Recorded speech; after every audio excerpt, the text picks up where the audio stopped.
What's up, YouTube? It's Playboy Miner. I appreciate you coming back to my channel. I'm guessing if you're here watching this video, you're interested in cryptocurrency in some form or way. Maybe you want to build a mining rig, but you don't really know where to start. So my goal for this video is to give you guys a list of all the base components that are required to put together a rig, show you where you can find them, how much they might cost, and how to make sure they're all compatible with each other.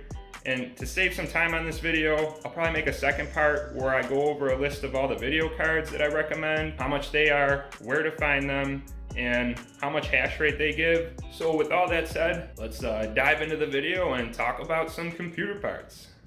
If you've ever built a computer before, whether it was for gaming or just general purpose, building a mining rig is very similar, so you're probably not going to have much difficulty with it. In total, there's 10 different types of parts required. You're going to need a frame, fans, a motherboard, a processor heatsink, a memory module, some form of storage, a power supply, riser cards, and video cards. So the first part is the frame. This is one of the easiest things to get. You could purchase an actual mining frame, but I prefer the more available and cheaper wireframe shelves that you can get from Walmart or Target. I've been buying this one in particular. Keep in mind that you will need to zip tie everything together when going this route, which I have found works fine. The only problem is when you're doing a deep cleaning on the rig, you have to cut the zip ties and then re-zip tie all of the cards back in versus just unscrewing them and screwing them back in, which is much easier. But if you did want to get yourself an actual mining frame, those are always overpriced and you're probably not going to be able to find them anywhere because there's just such a high demand for them.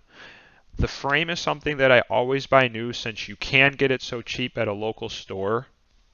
Fans would be the next thing that you'd want to buy. These are also pretty easy to purchase. Any fans would work, even a typical box or window fan if you just wanted to stand it up right next to the rig. I personally like to stick with the 120 or 140 millimeter fans since you can attach them right to that wireframe rack that I was showing you. So these are the fans that I typically go with. You can get any standard case fans you want if using the wireframe. Just make sure they come with a 4-pin Molex power connector and they daisy chain together, so it's just perfect for them. These are something that I buy new just because they're so cheap and they're always in stock. So the next part that you're going to need is the motherboard, and this is where things get a little hard since the motherboard needs to be compatible with the processor and memory that you choose, and I'll show you how you can validate that later on. Of those three parts, the processor, the memory, and the motherboard, I would look for the motherboard first, so you can make sure that the processor and memory you pick later will work with it. The main thing you want to look for with the motherboard is how many PCI Express slots it has. These are the ports that the video card will plug into. They don't need to be the full PCI Express by 16 slot that you'd normally plug the card into because the riser cables you're going to use, those can plug into a by 1 slot. There are different form factors with motherboards. There's mini ITX, micro ATX, ATX, extended ATX, and extra large ATX, which tells you the physical size of the board. Stick to ATX since it's the most common and is the most likely to come with at least 6 PCI Express slots. You can find motherboards specifically made for mining that come with maybe 13 to 20 PCI Express slots, so you can plug in a lot of video cards, but these motherboards are really expensive because of the high demand for them. On a positive note, there are adapters that can turn a single PCI Express slot into 4 total slots. So there are ways to get around this problem. I've used these adapters before, so I know they work, but they can be a little finicky sometimes. This one in particular is the one that I use. As you can see, you plug it right into the motherboard from this little connector, and then you have 4 USB ports on it that you would plug your riser cables into. Again though, these are kind of finicky. I've bought 3 of them, 2 have worked. One's been kind of on and off. Sometimes when I reboot a rig, one of the cards that's plugged into it won't come on. So just know that it's up to you how you want to do it. You will find a few different manufacturers for motherboards, but I would just stick with either Asus, MSI, Gigabyte, AceRock, or BioStar. You don't need the latest and greatest motherboard that supports the latest and greatest processor. I always purchase older motherboards that support maybe 6th or 7th generation processors. We're currently on the 11th gen, but 6th generation supports DDR4 memory, which has a little bit faster speeds, so when you're rebooting your rig, it just comes on a little faster, stuff like that. But typically, the 6th and 7th gen motherboards and processors are cheaper than the new ones, so you save some money. This web page that I want to show you lists a few different motherboards along with the number of PCI Express slots that they have and the M.2 slots they have. If you notice, some of them say they can support maybe 8 video cards, even though they have like 6 or 7 PCI Express slots. That's because they have the M.2 slot, or maybe 2 of them, where you can use an adapter that converts an M.2 slot into a PCI Express slot where you would plug in the riser cable. I don't typically use those. I use the other splitters I mentioned earlier, but it's all up to you, on what you want to choose to use. If you're going to search for these motherboards, I would stick to eBay. I bought one locally from Facebook Marketplace, but there's a small risk that it might not work and you might not be able to reach the seller afterwards. With eBay, at least you have some peace of mind knowing that you can return it if it doesn't work. Then you're going to need to find the processor, and now that you've picked out the motherboard, this actually gets a little easier. You just need to verify if that processor is going to be compatible with the motherboard that you chose. You can see a list of compatible processors on the motherboard's webpage from worst to best. For Intel processors, it goes Celeron, Pentium, i3, i5, i7, and i9. The processors don't typically mine. I wouldn't recommend mining with them if you're using it to build a mining rig out of, because the whole rig's going to seize up on you, because that processor is what controls all the cards and the rebooting of the rig and all that. It's just not worth it. Because it doesn't mine, it doesn't need to be anything special. Try to get it as cheap as possible, but maybe avoid the Celerons because it could slow down the rig's reboot times. And if you get an i7 or an i9, that's probably going to be overkill. But if you got like a killer deal on it, it might still be worth getting it. You may come across a motherboard that takes an AMD processor. If you're familiar with those, you can use them. I am. They're a little bit more tricky to talk about. If you do end up coming across an AMD motherboard and you need some assistance finding out, what processor might work in it, or if you found one you want to know if it works in it, just let me know and I can validate that for you. But for an example purpose, let's just say you found this motherboard on eBay. Looks like it's a Gigabyte GA-Z270X-Gaming K7. From the picture, you can see that it comes with 6 total PCI Express slots. It comes with 3x16 slots and then 3 of the littler by 1 slots. So we can check that off, and it's also an ATX motherboard like I mentioned above. Now we need to see what processors are supported.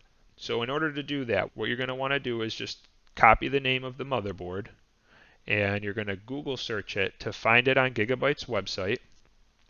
On their website, you're going to look for the support tab, and it doesn't matter what manufacturer you purchase these from, whether it's Asus, whether it's Gigabyte, whether it's MSI, AceRock, BioStar. They're all going to have a support tab, and on the support tab, you're going to find another tab labeled CPU support. This page will give you a list of all the supported processors in a nice list. This particular motherboard, it supports 6th and 7th generation processors. You're going to try to steer clear of the Celerons or the i7s or the i9s unless you get a killer deal. You can search these processors on some place like Facebook Marketplace or eBay. I would avoid buying them new, but you can if you want on sites like Newegg or Amazon. They're just going to be a little more expensive. I've bought all mine used and they've all worked fine, but I may have just been lucky. You never know. The next part that you're going to need is the processor heatsink. This one isn't too hard, but it can be somewhat tricky for people. The main purpose of this is to keep the processor cool. It's usually a small hunk of metal. I like to compare it to a radiator in a car. It has a fan attached to it and it just blows cold air over the radiator, whereas the heat from the processor spreads over that radiator and it just keeps it cool. That's the main purpose. So to make things easier, I'm going to use the same motherboard from the previous example and say that you went with an Intel Core i3-6100 processor. That one's pretty standard. You're going to need to first find the socket type for this processor to make sure the heatsink will fit it. In order to do this, you would just Google search Intel Core i3-6100 and open up usually the first link. It's the arc.intel.com website. Scroll down to where it shows socket supported, and this particular processor shows that it uses the FCLGA 1151, or in easy terms, the 1151 socket. There are many types of heat sinks, from small to large with different cooling designs. When buying a new Intel processor, they usually come with Intel stock coolers. A lot of people upgrade these though in gaming computers, but if you're just going to be mining with it, you don't need anything fancy since the processor is not going to be put under load like with your video cards. So just search for the stock cooler and make sure it supports the LGA 1151 socket. If you need help validating compatibility of a heatsink, just reach out to me and I'll try and help you find one or just verify if the one you found works. So the next thing you're going to need is a memory module. They may seem hard to find, but are actually really easy to find once you've picked out a motherboard. You're only going to need a 4 gig stick or maybe an 8 gig stick. I personally go for the 8 gig sticks because it's usually only $10 or $15 more. Once you've picked out a motherboard though, you just type in Crucial Memory Finder in Google. Once it comes up, then you're going to pick out your manufacturer here, which is Gigabyte. And then in the next section, you're just going to choose Gigabyte motherboards because it's not a server or anything. And then in the next section, you're going to type in the model number, which we know is the GA-270X-Gaming K7. And this will give you a list of memory modules that are compatible. I like to use the filter tool on the top right, and I change the density size to 8 gigabytes because that's what I like to go with. And I would stick to the plain green memory modules. Don't get the ballistics modules. Some of these are going to have lights on them, and they're usually more expensive, and they have faster memory speeds, and you really don't need it. 2666 is going to be plenty for what you're doing. So what you can do is you can just click on this buy button, and once you've clicked on it, sometimes Crucial has these and you can order it right from them, but if they're out of stock, you can just get it from Newegg or Amazon. But you know it's compatible because it's on this list, so that makes this super easy. The next thing that you're going to need is storage. Now you can use a solid state drive if you want. They're a little bit more expensive, and if you're going to be using something like NiceHash, where you're going to be running it on a Windows operating system, you're definitely going to need a solid state drive. That's what I'd recommend. If you're going to be running a custom version of Linux, then it might be better for you to actually get a USB drive because they're cheaper. That's what I use on all of my rigs that you've seen in my videos, and I've never had issues with them. Any 8 gigabyte or larger USB drive would work, and you can buy them from Walmart, Amazon, Newegg. You might even have one laying around. So the next part is one of the more expensive parts. It's the power supply. You would usually want to pick out a power supply after you choose the video cards you're going with because then you'll know how many power connectors it needs. I like to get either an 850 watt or a 1000 watt power supply. Depending on what video cards you get, you might be able to support 6 to 8 video cards with a single 850 watt or a 1000 watt power supply. But if you need to, you can daisy chain power supplies together using an adapter. It's called Add to PSU. I'll pull it up here. This will allow you to plug in 2, 3, 4, however many power supplies together that you need, and that this way they all turn on at the same time. This one, if you notice, it uses a 4-pin Molex power connector. So with the 4-pin Molex power connectors, they're a little bit more sturdy. I have one that uses SATA. These things don't draw a lot of power, but I've noticed the SATA power connectors, they're a little more flimsy. So I would maybe stick to the Molex one. Power supplies should always be purchased new. Do not buy these used. They're the component that is most prone to shipping dead on arrival or breaking over time, and it's nice to have a warranty on these. I mainly use EVGA, however you can purchase these from places like Corsair, Cooler Master, Seasonic, or Be Quiet. I wouldn't recommend any other manufacturers and would highly recommend EVGA since they have made some of the best, and I've never had issues with EVGA power supplies. Power supplies come with different efficiency ratings like white, bronze, silver, gold, platinum, and titanium, and that's in order from least efficient to most efficient.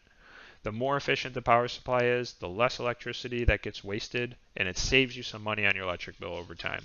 The higher rated power supplies are also supposed to be more durable, and sometimes they come with a longer warranty. I would just stick to gold. Platinum and titanium are just way overkill, and they're not going to save you that much money on your electric, but they'll cost a lot more. Bronze and silver, they might be okay for gaming computers, and you could probably get away with them on a mining rig. I just wouldn't recommend it since mining rigs run 24/7, and don't go for white. White is just trash. The hardest part about picking a power supply is making sure it comes with enough power connectors to support your video cards, which is why I would recommend picking out your video cards first. Some video cards take one 6-pin connector, some take one 8-pin, some take one 8-pin and one 6-pin, and some take two 8-pins. Power supplies will come with 6 plus 2 pin power connectors, which means they can be used as a 6 pin or an 8 pin. In order to check what connectors a power supply comes with, it's good practice to open the manufacturer's website. So let's use this one, EVGA, as an example, this power supply that I typically go with. On the website, all you got to do is you just click on specs. It's around the middle of the page. You will see a list of connectors here and how many it has. Now, if you don't know what these are, the 24-pin ATX is the power connector that plugs into the motherboard that gives the motherboard all of its power. Typically, they only come with one. You're probably never ever going to see a power supply come with two of these. The EPS or CPU power connector is for the processor, and most power supplies will say that they come with 4 plus 4 since some motherboards require a 4 pin and some might need 8. This power supply, it comes with 2, but again, you're going to almost always only ever need one of these processor power connectors because you only ever have one processor in your rig. PCI Express power connectors, these are for the video cards, and we'll list it as 8 or 6 pin as mentioned earlier. The power supply in this example comes with 8. SATA power connectors can be used for riser cards or solid state drives. Each video card requires one of these if you're using a SATA powered riser cable. And this power supply happens to come with 12. 4-pin Molex power connectors can also be used for riser cards or case fans. This power supply comes with 4. You can usually daisy chain your fans together and have them all use a single 4-pin Molex connector if needed, so you don't really need many of these. And floppy you can just ignore. Let's say you have 6 video cards that all take 2 8-pin connectors. You will need a second power supply for this example since you would require 12 8-pin connectors, and this power supply only has 8. Even if you downsized to 4 cards instead of 6 that required 2 8-pin connectors, you also have to make sure the power draw of those 4 video cards combined, along with the rest of the other components in your rig, does not exceed 1000 watts. You can assume that all of your other components combined, besides the video cards, uses around 100 watts of power. So that would leave you about 800 watts of room for your video card, since it's not a good practice to load the power supply beyond 90% of what it's capable of. It can really reduce the lifespan of it. So besides for video cards, which I'll talk about in a later video, the last part that you're going to need are the riser cards. These are pretty easy to find and are used to connect the video cards from where they sit in the frame up above down to the motherboard.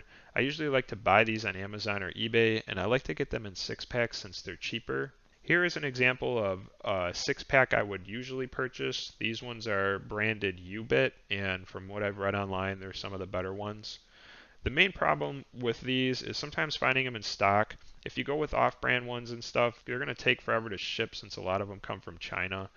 Each of these require one SATA power connector, one 4-pin Molex power connector, or one 6-pin PCIe power connector. If you're using a video card that draws more than 150 watts, do not use SATA power connectors to power your riser cables, because that could lead to melted cables. SATA power connectors cannot support that much throughput, so what you would do in that case if you had a very power hungry card that uses over 150 watts when it's mining, you'd probably either want to use the 4-pin Molex power connectors on this riser card or one of the 6-pin PCIe power connectors because those support a lot more power. Also, if you're using SATA power connectors to power your riser cards, usually these connectors will have 3 connectors per cable. You only want to use 2 per cable. I used to use 3, it worked for a while, and then suddenly one night 3 of the cards just wouldn't turn on, and I found out it's because one of the plastic pieces you plug into the power supply actually melted a little, so it broke that cable. The power supply works still, but I just would recommend only using 2 cards per cable for that reason. For a list of video cards that tend to draw more than 150 watts while mining, I'm going to pull it up on the screen here for you. It's going to be something like the GTX 1080 Ti, RTX 2070 Super, 2080 Super, 2080 Ti, 3070 Ti, 3080, 3080 Ti, 3090, and then the AMD variants below it. So that's about it. That's everything that you're going to need. So I want to talk a little bit about price. The frame is going to cost you around $30 as you saw from that Walmart one that I showed you earlier. The fans, depending on if you get a box fan or one of the ones that you're going to mount right to the frame, anywhere from $10 to $20. Motherboard is going to range from $100 to $150, but if you buy it new, you might pay a little bit more. The processor is going to be anywhere from $25 if you get like a Celeron or a Pentium, and it's going to go all the way up to 75 bucks if maybe you were to purchase an i3 or an i5, but it just depends on what you're going to get and what kind of deals you find. That's why I wouldn't maybe purchase the processor brand new, because they're usually very expensive. The processor heatsink, that's only going to cost you maybe 10 or 20 bucks, and it might even come with the processor you bought, so you might not even have to worry about that. Memory modules might cost you anywhere from $20 to maybe $35. It kind of just really depends on if you go with the 4 gig or the 8 gigabyte sticks. The storage, it's going to only cost you $5 if you go with a USB drive, but if you get a solid state drive, it might cost you like up to $25 for maybe a 120 gigabyte solid state drive. You don't need anything larger than that. Power supply is going to be the most expensive. Those ones typically cost between $150 and $250. Just depends on what size you get and what brand. And then the riser cards, those can range too. It depends on if you get the U-bit ones, you get them from Amazon, eBay. They can range from $30 to $50. So altogether, your total price is going to range at bare minimum 400 bucks. And then worst case scenario, if you're building a huge rig with multiple video cards, you're going to need multiple power supplies. So it might cost you like $700 or at most $800, but that's if you're building a large rig. Hopefully this isn't too confusing. I'm realizing now how much I just went over. And as always, if you have questions about this stuff, please leave a comment or just reach out to me in a personal message, and I'll do the best that I can to help you guys. I just want to thank you all for tuning in. You guys are now one step closer to being a Playboy miner. If you did enjoy this video, please leave a like, and don't forget to subscribe for my upcoming video where I talk more about graphics cards. And if you do decide to build a rig, please share pictures because I'd really love to see them. But this has been Playboy Miner, and I'm signing out.